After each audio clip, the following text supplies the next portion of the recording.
जनाब अब्बास इब्ने अब्दुल मुत्तलिब कौन हैं? रसूलुल्लाह के चचा हैं, रिश्ते में भी बड़े हैं और उम्र में भी बड़े हैं।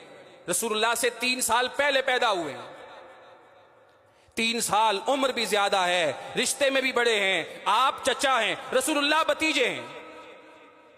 किसी ने पूछा, ए अब्बास बताइए, अय्युमा अकबरू अंता अमिन नबीयू, बड़ा कौन है, आप बड़े हैं या रसूलुल्लाह बड़े हैं?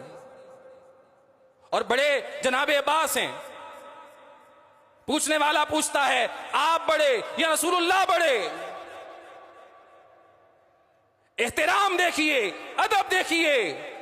जनाब अब्बास कहने लगे, हुआ अकबरू मिन्नी व अना वुलिदतु क़ब्लहू, बड़े वो हैं, बड़े वो हैं, हां पैदाइश पहले मेरी हुई है।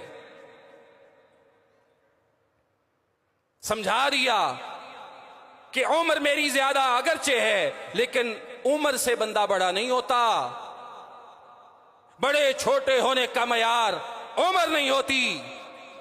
हुआ अकबर मिन्नी, जिसको अल्लाह ने बड़ा बनाया है मुझसे वही बड़ा है। वह अना वुलिदतु क़ब्लहू, हां मेरी पैदाइश पहले हुई है, पैदा मैं पहले हुआ हूं, लेकिन बड़े वही हैं। यह है रसूलुल्लाह का अदब, आपका एहतराम।